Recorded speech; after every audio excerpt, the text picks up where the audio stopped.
నమస్కారం. Soul city మానస కార్యక్రమానికి స్వాగతం సుస్వాగతం. ఇవాళ మనతో పాటు ఉన్నారు ఆధ్యాత్మిక మార్గదర్శి రామచంద్ర మిషన్ అధ్యక్షులు కమలేష్ డి పటేల్ గారు. మరి హార్ట్ఫుల్నెస్ ప్రాక్టీస్ యొక్క ప్రత్యేకతను ఇవాళ ఆయన మనకు వివరించడానికి రెడీగా ఉన్నారు. ఇప్పుడు ధ్యాన సాధన చేస్తున్నప్పుడు మరొక స్థాయికి చెందిన ప్రకంపనలు సృష్టింపబడుతున్నాయి. వాటి ప్రభావం నా చుట్టూ ఉన్నవారిపైనే కాకుండా నా గురించి తలుచుకుంటున్న వారిపైన, నేను తలుచుకున్న వారిపైన కూడా ఉండటం జరుగుతుంది. అలా దీని ప్రభావం శాశ్వత స్వభావం కలదై ఉంటుంది. దీని గురించి ఇంతకంటే ఇంకేం చెప్పగలను? ఆధ్యాత్మికత వల్ల ఎన్నిటినో స్వీకరించే విధంగా మనసు బాగా తెరుచుకోవడం జరుగుతుంది. ఓకే, మతంలో మిమ్మల్ని మీరు పరిమితం చేసేసుకోవడం జరుగుతుంది. ఇదే మార్గం, మరో మార్గం లేదంటూ. ఎన్నో మతాలు, నాకు పేర్లు ప్రస్తావించాలని లేదు కానీ ఏ మతానైనా తీసుకోండి మీరు. కేవలం ఈ మార్గం ద్వారా మాత్రమే మీరు అత్యున్నతమైన దాన్ని చేరుకోగలుగుతారంటారు. ఆధ్యాత్మికత అంతా కూడా ఇప్పుడు ఇక్కడ జరుగుతున్న వాటికి సంబంధించి ఉంటుంది. ఇప్పుడు ఇక్కడ గురించే. మతం చెప్పే మార్గంలో మన గతాన్ని విశ్లేషిస్తూ బహుశా నరకాన్ని గురించి ఆలోచిస్తూ ఉంటాం. లేకపోతే మనం చేసిన మంచి పనులు లెక్కబెట్టుకుంటూ నేను ఇన్ని మంచి పనులు చేశాను కాబట్టి నాకు స్వర్గానికి వెళ్లే అర్హత ఉందనుకుంటాం. మతం అనేది ఈ తంతులన్నిటినీ మన చేత చేయిస్తూ ఒక రకంగా ప్రలోభ పెడుతుంది, అలాగే పరోక్షంగా భయపెడుతుంది కూడా. ఇవి గనక చేయకపోతే నీకు తప్పక నరకమే అంటుంది. ఇవి గనక చేస్తే నీకు స్వర్గం లభిస్తుంది, వైకుంఠ ప్రాప్తి ఉంటుంది అంటుంది. కాబట్టి మనం ఈ తంతులన్నీ భయాల వల్ల, ప్రలోభాల వల్ల మాత్రమే చేస్తూ ఉంటాం. నిజమైన ప్రేమ ఎక్కడుంది? ఎప్పుడైతే ప్రేమ రంగంలోకి ప్రవేశిస్తుందో అప్పుడు ఆటోమేటిక్గా ఆధ్యాత్మికత అయిపోతుంది. ఒక సాధారణ తేడా ఏమిటంటే, ఆధ్యాత్మికతలో ఎన్నో నేర్చుకుంటాం. అంటే మన కర్మల ప్రభావాన్ని, మన చర్యల ప్రభావాన్ని, ఇంకా ఎన్నిటి ప్రభావాలను, ఏవైతే సంస్కారాలు తయారవటానికి కారణమవుతాయో వాటిని తొలగించేసుకోగలుగుతాం. అలా మెల్లమెల్లగా తొలగించడం వల్ల మూలతత్వం బయటకొస్తూ ఉంటుంది. ఇక్కడ మీరు గమనించండి, ఆత్మను సృష్టించిన వెంటనే దానిపై ఏముండేది? ఏమీ లేదు. తన అస్తిత్వం కోసం అహం మొదలయింది, నేను అనేది మొదలయింది. నేను అనేది బ్రతకడం కోసం బుద్ధిని సృష్టించటం జరిగింది. బుద్ధి తన అస్తిత్వం కోసం ఏం చెయ్యాలా అని ఆలోచించి ముద్రలను, సంస్కారాలను ఏర్పాటు చేసుకోవడం మొదలుపెట్టి అలా ఎప్పటికీ కొనసాగే పరిస్థితి ఏర్పడింది. అలా వెనక్కి వెడితే అలానే పోవాల్సిందే. అలాగాక మనం గనక మరింత జ్ఞానాన్ని భారంగా పెంచుకుంటూ పోయినట్లయితే అదెక్కడికి తీసుకువెడుతుందో ఊహించగలరా? మూలానికి తీసుకువెళ్లదు, మరెక్కడికో తీసుకెడుతుంది. ఆధ్యాత్మికతలో మరొక కొట్టొచ్చే తేడా నేను చూసిందేమిటంటే, నేనొకసారి ప్రార్థిస్తూ ఉన్నాను, మానవ జీవితమునకు యథార్థ లక్ష్యం నీవే అని అన్నప్పుడు నేను గుర్తించిందేమిటంటే, మనం భగవంతుని ప్రార్థిస్తున్నాం, మానవ జీవితమునకు యథార్థ లక్ష్యం నీవే అని అంటున్నాం. మేమింకా కోరికలకు బానిసలమై ఉన్నాం. మేము ఇంకా కోరికలకు బానిసలమై ఉన్నాం. మా ప్రగతికి ప్రతిబంధకమై ఉన్నది. నీవే ఏకైక స్వామివి, శక్తివి, మమ్మల్ని ఆ దశకు చేర్చగలవాడివి. ఇక్కడ ప్రార్థనలో చాలా స్పష్టత ఉంది. మన లక్ష్యం ఏమిటి? నన్ను ఆపుతున్నదేమిటి? దానికి పరిష్కారం ఏమిటి? దీని గనక జాగ్రత్తగా పరిశీలిస్తే ఇక్కడ వాడిన పదాలు నేను, నాది, నా అనడం లేదు. ఇక్కడంతా కూడా మేము, మా అనే ఉంది. మేము ఇంకా కోరికలకు బానిసలమై ఉన్నాం. మా ప్రగతికి ప్రతిబంధకమై ఉన్నది. నీవే ఏకైక స్వామివి, శక్తివి, మమ్ము ఆ దశకు చేర్చు. అంటే మన చుట్టూ ఉన్నవారందరూ, మొత్తం ప్రపంచం అంతటా సంబంధం ఉన్నవారందరూ మమ్ము ఆ దశకు చేర్చు. కాబట్టి ఈ ప్రార్థన కేవలం నా లక్ష్యం, నా సిద్ధి, నా సమస్యకే పరిమితమే కాకుండగా అందరికీ వర్తిస్తుంది. సహజమార్గంలో ప్రత్యేకత, హార్ట్ఫుల్నెస్ ధ్యానంలో ప్రత్యేకత అది. అంతేకాదు, ఇది జీవితానికి విరుద్ధం కాదు, జీవితానికి అనుకూలమైందే. అంటే అబార్షన్లు అవి వంటి విషయాల్లా కాదు. ఇదెలా అంటే నిత్య జీవితంలో మనం తిరస్కరించే అనుభవాల్లాంటివి. మనం మితంగా ఉండటానికి బదులుగా కొన్ని పరిస్థితుల్లో విపరీతంగా వ్యవహరిస్తూ ఉంటాం. ఇంతకుముందు నేను ఇచ్చిన ఉదాహరణలాగా బ్రహ్మచర్య జీవనం గడపటం, ఇది బాగా అపార్థం చేసుకున్న విషయం. చివరికి ఉపవాసం వంటి విషయాలను కూడా సరిగ్గా అర్థం చేసుకోవడం జరగలేదు. ఉపవాసంలో ఒక ప్రత్యేకత ఉంది. ఒకరోజు మనం దీని గురించి అసలు నిజమైన ఉపవాసం అంటే ఏమిటో పంచుకునే ప్రయత్నం చేద్దాం. ఎందుకు మన పెద్దలు దీన్ని మనకు నిర్దేశించారు? ఈ హార్ట్ఫుల్నెస్ ధ్యానంలో, సహజమార్గ పద్ధతిలో ఈ పద్ధతిని సాధన చేయాల్సింది నేను, ధ్యానం చేయాల్సింది నేను. వీటిల్లో ఉండే 4-5 అంశాలను దీన్ని నేనెవరికైనా అప్పగించగలనా? నేనా పని చేయలేను. మతంలో మనం అప్పుడప్పుడు ఇతరులకు అప్పగిస్తూ ఉంటాం. నా తరఫున ఫలానా బ్రాహ్మణుడు, పూజారి ఈ పని చేస్తాడంటాం. మన పూజ మరెవరో చేయడం అన్నమాట. ఇదెలా సాధ్యం? ఎవరి చైతన్యం వికసిస్తుంది అటువంటి సందర్భంలో? మీదా లేక మీ తరఫున చేస్తున్న వ్యక్తిదా? కాబట్టి అవలంబిస్తోన్న కొన్ని పద్ధతులు నిజానికి మూల మతపరమైన సాధనలో ఉండేవి కావు. ఇవన్నీ మనం సృష్టించుకున్నవి, మన మూర్ఖత్వంతో తయారు చేసుకున్నవి. ఫలానా వ్యక్తి నా తరఫున పూజ చేస్తాడు, ప్రయోజనం నాకు కలుగుతుంది అని అనుకోవడం. ఏ విధంగా? మరెవరో ధ్యానం చేస్తుంటే మీ చైతన్యం ఎలా వికాసం చెందుతుంది? మీ తరఫున మరెవరో తింటే మీకు తృప్తిగా ఉంటుందా? మీరు పని చేస్తూ ఉంటే మరెవరికో జీతం ఇచ్చినట్టుగా. ఇది కూడా సాధ్యపడదు. ఇలా ఈ సన్నివేశాలు చూస్తూ ఉంటే అప్పుడప్పుడు హాస్యాస్పదంగా ఉంటుంది. మతపరమైన తంతుల్లో మరో సమస్య కూడా ఉంది. తపస్సు చేసే సమయం ఉందే, అది జన్మ తర్వాత జన్మ, జన్మ తర్వాత జన్మ అలా చేస్తూనే ఉండాలంటుంది. అలా నకారాత్మకంగా ఎలా మొదలెడతారు? ఇదెలా ఉంటుందంటే ఎవరో వచ్చి పెళ్లి చేసుకుంటారని ప్రతిరోజూ వేచి ఉన్నట్లుంటుంది. జన్మ తర్వాత జన్మ, ప్రతి జన్మలోనూ ఇది జరిగే పని కాదు. అలా అటువంటి మానసిక స్థితిలో ఊరికే కూర్చుని ఉంటే జరగదు. నా సంసిద్ధత ఎలా ఉండాలంటే, నా తపన, నా అశాంతి ఎలా ఉండాలంటే, బహుశా భగవంతుడు ఈరోజే ఇప్పుడే ప్రసాదిస్తాడేమో అన్నట్లుగా ఉండాలి. ఆధ్యాత్మికతలో ఉండే తయారీ ఆ విధంగా ఉంటుంది. అంటే లోపల్నుంచి నేను అనుభవించడానికి సిద్ధంగా ఉన్నానన్నమాట.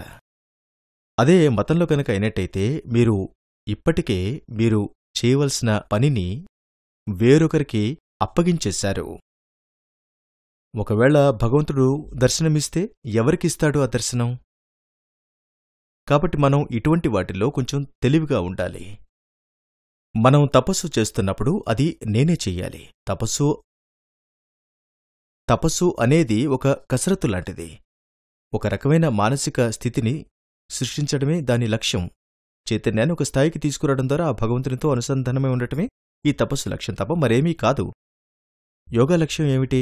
యోగం నిర్వచనం ఏమిటంటే యద్యుతి ఇతి యోగః అంటారు. అంటే కలిపేది యోగం అని. ఇక్కడ ఏం కలపడం జరుగుతుంది? మీరు ఆసనాలు వేస్తున్నారనుకుందాం. ఇక్కడ మీరు కలుపుతున్నదేమిటి? ఏమీ లేదు. శరీరం ఆరోగ్యంగా ఉంచుకోవడానికి ఆసనాలు మంచివే.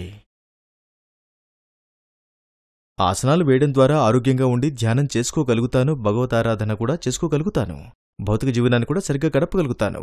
ఆసనాలు, ప్రాణాయామం వంటి వాటి వల్ల ప్రయోజనం ఇంతే. కాని నిజమైన సమాధి స్థితి సరైన ధ్యానం ద్వారానే కలుగుతుంది.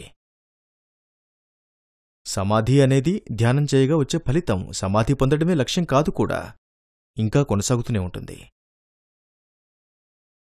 సమాధి అనే దాన్ని సక్రమంగా అర్థం చేసుకోవాలంటే ఆది. ఆది అంటే సృష్టికి పూర్వం ఉన్న స్థితి అన్నమాట. ఆది, బిగినింగ్, మొదట్లో. అవునా? ఆ సమయంలో నా చైతన్య స్థితి ఎలా ఉండేది? దాన్ని నేను పునరుద్ధరించుకోవాల్సిన అవసరం ఉంది. యోగ సాధన ప్రధాన లక్ష్యం అదే. ఆత్మ తనదైన వివేకంతో, ఆత్మ తన మూల నివాసాన్ని తన స్మృతిలో ఉంచుకుంది. అది పరిపూర్ణమైన సమతుల్య స్థితి. సృష్టికి పూర్వం ఉన్న ఈ సమతుల్య స్థితిని పునరుద్ధరించుకుంటే తప్ప మనలో అశాంతి ఉండటం తప్పదు. ఎంతో వైభవోపేతమైన పరిస్థితుల్లో జీవిస్తున్నప్పటికీ కూడా హృదయం మరింత మెరుగైన స్థితి కోసం తప్పిస్తూనే ఉంటుంది. ఈ ప్రపంచంలో ఉన్నదేదీ కూడా దీన్ని సంతృప్తిపరచలేదు. అటువంటి సృష్టికి పూర్వం ఉన్న సమతుల్య స్థితిని పొందగలిగితే తప్ప దాన్ని నెరవేర్చగలిగేది కేవలం సరైన సాధన ద్వారా మాత్రమే. దీని గురించి నేనింకేం పంచుకోగలను? సహజమార్గ సాధనకు ఇతర పద్ధతులకి మధ్య ఉండే తేడాలను గురించి చెప్పగలిగింది ఇంతే. తరువాత నేనిదే మంచిదని లేక అదే మంచిదని చెప్పే ప్రయత్నం చేయడం లేదు. మేమేమిటో మీ ముందు ఉంచడానికి ప్రయత్నిస్తున్నాను. మతంలో ఉండే కొన్ని సాధనా ప్రక్రియలు నా హృదయానికి హాస్యాస్పదంగా ఉంటాయని చెప్తున్నాను. నేనెవర్నీ అవమానించే ప్రయత్నం చేయడం లేదు. నాలో ఆ ధ్వని గనుక వినిపించినట్లయితే క్షమించండి. నాకన్నిటిపైనా గౌరవం ఉంది. అసలు ఏమీ చేయకపోవడం కంటే ఏదో ఒకటి చేయడం మంచిది. ఒకవేళ పొరపాటు చేస్తే కూడా ఒకరోజున తప్పకుండా తెలుసుకుంటాం. నా ప్రయత్నాలు సరైన దిశలో పెట్టుండేవాడని తెలుసుకుంటాం. సమయం వచ్చినప్పుడు, భగవంతుడి కృప వర్షించినప్పుడు, వివేకాన్ని ప్రసాదించినప్పుడు, సరైన మార్గం దొరికితే స్వాగతిస్తాం. సో దాచి, ఈ హార్ట్ఫుల్నెస్ పద్ధతి అనేది మన నిత్య జీవితంలో ఎలా పనికొస్తుందంటారు? సరే, మీరు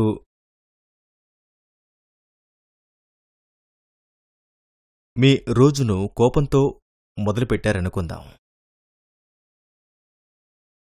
చికాకుతో మొదలుపెట్టారనుకుందాం. నిద్ర సరిగ్గా పట్టలేదో, లేక కుటుంబ సభ్యులతో ఎవరితోనైనా దెబ్బలాడారో, లేక ఫోన్లో ఎవరితోనైనా సీరియస్గా మాట్లాడారో, మీ రోజు అలా మొదలైందనుకుందాం. ఆ రోజు ఏ విధంగా ఉంటుంది? అలా కాకుండగా మిమ్మల్ని మీరు మీ ఆత్మతో అనుసంధానమై పరమశాంతిని అనుభూతి చెందినప్పుడు ఎంతో నిశ్చలత్వం ఉంటుంది, ఎంతో సమత్వం ఉంటుంది. అంతేగాక ధ్యానం చేసినట్లయితే ఇంకా ఎక్కువగా ఏదో జరుగుతుంది కూడా. మీకు స్ఫూర్తినిచ్చే విధంగా మీరొక ప్రాజెక్టు చేయవలసి ఉందనుకోండి, ఒక ఫార్మస్యూటికల్ పరిశ్రమ ప్రారంభించాలనుకోండి. అప్పుడు లోపల నుంచి ఈ ప్రదేశం అయితే బావుంటుంది అంటూ ఇలా మీకు లోపల నుంచి సరైన మార్గదర్శనం లభిస్తుంది. ఎందుకంటే మీకు 360 డిగ్రీలు చూడగలిగిన పరిస్థితి ఉంటుందప్పుడు. మీ దృష్టికోణం మారుతుంది. మీరు కాలానికంటే ముందుగా ఆలోచించగలుగుతారు. తప్పులు చేసిన తర్వాత తప్పులు చేశామని తెలుసుకోవడం కాకుండగా ధ్యానస్థితిలో ఉండే మనసు ముందుగానే ఆలోచించగలుగుతోంది. నేనిలా చేస్తే ఏం జరుగుతుంది అని ఆలోచించగలుగుతుంది. కొన్ని స్థాయిల్లో జరిగే పొరపాట్లు జరగకుండా చూసుకోగలుగుతారు. ఆ విధంగా మీరు సరైన నిర్ణయాలు తీసుకోగలుగుతారు. మనం ధ్యానం చేసినప్పుడు దాని ప్రభావం ఎంత ప్రత్యేకంగా ఉంటుందంటే, మీరు 10 నిమిషాలు చేసినా, 30 నిమిషాలు చేసినా, 40 నిమిషాలు చేసినా కూడా మన ఆసక్తిని బట్టి, మనం ధ్యానం పూర్తి చేసిన తర్వాత వచ్చే స్థితి చాలా ప్రత్యేకంగా ఉంటుంది. ఇటువంటి ప్రత్యేకమైన స్థితి మనకు కలిగినప్పుడు వెంటనే మనం ధ్యానం నుంచి పనులున్నాయి కదా అని లేచి వెళ్ళిపోకూడదు. కాసేపు ఆగండి. అరగంట సమయాన్ని ఇందులో మీరు వెచ్చించారు. ఇదొక స్థాయిలో తపస్సే. ఇప్పుడే తాజాగా కాంక్రీట్ వేశారనుకోండి, ఏమవుతుంది? ఈ కాంక్రీట్ పాడవకుండా ఏమీ కంచెలు వేయలేదనుకోండి, కుక్కలు నడుస్తాయి దానిమీద, పిల్లులు నడుస్తాయి, మనుషులు నడుస్తారు. అల్లరి పిల్లలైతే ఐ లవ్ మోనికా అంటూ ఏదో రాస్తారు కూడా. అవన్నీ శాశ్వతంగా అలాగే ఉండిపోతాయి, అవునా కదా? కాబట్టి ధ్యానం తర్వాత కాంక్రీట్ సర్దుకునే వరకు ఎలా వదిలేస్తామో, సరిగ్గా స్థిరపడే వరకు ఎలా వదిలేస్తామో అలాగే వదిలేయాలి. అప్పుడే దాన్ని వాడుకోగలుగుతాం. అలాగే మనం మన చైతన్యంతో జాగ్రత్తగా ఉండాలి. నేను ఈ ధ్యానంలో సమయం వెచ్చించగా లభించిన ఈ స్థితిని నిర్లక్ష్యంగా ఉంచకూడదు. ఆ స్థితిని నిలుపుకోవడమే కాక దాన్ని లోపల పెరిగేలా చూసుకోవాలి. అంతేకాకుండా రోజంతా కూడా ఆ స్థితితో అనుసంధానమై ఉండాలని ఆ భగవంతుని ప్రార్థించాలి. వీలైతే ఆ చైతన్యాన్ని మరింతగా విస్తరించనివ్వాలి కూడా. కొన్ని నిమిషాల ధ్యానానికే పరిమితం చేయకుండా. కాబట్టి ఆ విధంగా మనం గడించిన ఆధ్యాత్మిక స్థితులకు మనం విలువనివ్వాలి, నిలుపుకోవాలి కూడా. ఒక వ్యాపారవేత్త తన పెట్టుబడిని పెట్టినట్లుగా మొదట పెట్టుబడి, మూల పెట్టుబడి, అది ఒకరోజు పెద్దదయ్యేలా ఎలా చూస్తాడో అలాగే మనం ప్రతిదినం ధ్యానం తర్వాత సంపాదించే ఈ ఆధ్యాత్మిక పెట్టుబడి కూడా పెరగాలి, విస్తరించాలి. లేకపోతే ఈ ఆధ్యాత్మిక అనుభూతి కలిగి, ఆధ్యాత్మిక స్థితి కలిగి కూడా దాన్ని అలా ఆరిపోయేలా విడిచిపెట్టేస్తే ఏమిటి ప్రయోజనం? ఇది మీకు తెలియడం లేదు కూడా. అది విచారించవలసిన మరో విషయం. ఈ నష్టాన్ని పూర్తిగా తెలుసుకోవాల్సిన అవసరం ఉంది. అప్పుడు మీకు అనిపిస్తుంది, దీన్ని నేనెలా వదులుకోగలను? ఇంత సమయం దీనిపై వెచ్చించానే అని అనిపిస్తుంది. ఎవరో నాకు ట్రాన్స్మిట్ కూడా చేశారు. ప్రాణస్య ప్రాణః అన్న ప్రాణాహుతిని కూడా నాకు ఇచ్చారు. నేను దాన్ని గుర్తించగలగాలి. ప్రతి అనుభూతి నన్ను తరువాతి స్థాయికి తీసుకువెళ్లగలగాలి. ఈ గుర్తించడం అనేది చాలా ముఖ్యం.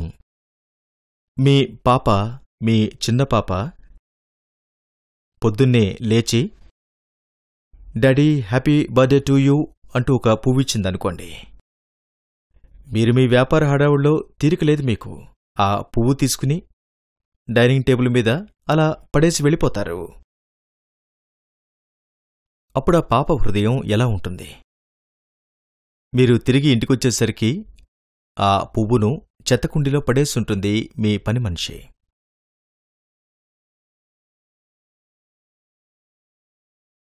అటువంటి నిర్లక్ష్యం ఉండకూడదు ఆధ్యాత్మిక అనుభూతుల విషయంలో కూడా. మనం ఇప్పుడు భౌతికపరమైన కానుకల గురించి మాట్లాడడం లేదు. ఇవి కూడా అంతే విలువైనవి ఆ పాప ఇచ్చినట్లుగానే. భగవంతుడు కూడా ప్రతి ధ్యానంలోనూ ఈ ధ్యాన సాధన జరుగుతూ ఉన్నప్పుడు ప్రసాదించడం జరుగుతుంది. మనం అవి పెరిగేలా చూడాలి. గులాబీ పరిమళంలాగా మీతో పాటు ఎక్కడికి వెళ్ళినా తీసుకువెడుతూ ఉంటారు. వివేకవంతుడైన తండ్రి, జాగ్రత్తగా ఉండే తండ్రి ఆ పువ్వును అలా బల్లపై వదిలేయడు. బహుశా అతను తన ఆఫీసుకు తీసుకువెళ్లి తన టేబుల్పై పెట్టుకుంటాడు. ఆ విధంగా ఈ పువ్వు యొక్క పరిమళం, ఆధ్యాత్మిక స్థితి యొక్క పరిమళం కూడా ఆఫీసులో వ్యాపిస్తుంది, అక్కడ నిత్యం జరిగే పనుల్లో. అటువంటి వ్యక్తితో కూడి ఉన్న వ్యక్తులు కూడా మీరు అనుభూతి చెందిన ఈ ఆధ్యాత్మిక పరిమళాన్ని వాళ్లు ఆస్వాదించగలుగుతారు. కొంతకాలం తరువాత సార్, ఓ మీరు మారిపోయారు సార్ అంటారు. మీ చుట్టూ ఏదో వెలుగు ఉంటుంది. దీన్నే మనం ఆరా అని అంటాం, అవునా? మనం ఆరా గురించి మాట్లాడుతూ ఫలానా ఫలానా మహానుభావుడికి ఇటువంటి ఆరా ఉందంటాం. కాని ఒక మంచి ఆరా ప్రతి ఒక్కరికి ఉండే అవకాశం ఉంది. మరి అది చాలా విలువైంది కూడా. కేవలం దేవతలకే అటువంటి ఆరాలుంటాయి. మనం ధ్యానం ద్వారా మనల్ని మనం కాపాడుకోవడం, అలంకరించుకోవడం, మనల్ని మనం మరింత అందంగా అలంకరించుకోవడం కూడా సాధ్యం. ఎంత అందంగా తయారవచ్చంటే దేవతలు కూడా ఈర్ష్య కలగవచ్చు. మనం కూడా ధ్యానం చేద్దాం అనుకుంటారు వాళ్ళు. ధ్యానం చేసినప్పుడు దేవతలు మనతో కలుస్తారు, దేవుళ్ళు కూడా ధ్యానిస్తారు. అటువంటి ధ్యానం వల్ల కలిగే ప్రయోజనం ఎలా ఉంటుందో ఊహించుకోండి. కాబట్టి మీ అందరికీ స్వాగతం. ఒకవేళ మీకు నచ్చితే ఇప్పుడు ధ్యానించాలనుకుంటే రండి, ధ్యానిద్దాం. దయచేసి ధ్యానం ప్రారంభించండి. సో వ్యూవర్స్, చూశారు కదండి, ఇది ఇవాల్టి సోల్ సిటీ మానస. నెక్స్ట్ ఎపిసోడ్లో మరిన్ని ఆధ్యాత్మిక విశేషాలతో మళ్ళీ కలుద్దాం. అందాక సెలవు, నమస్తే.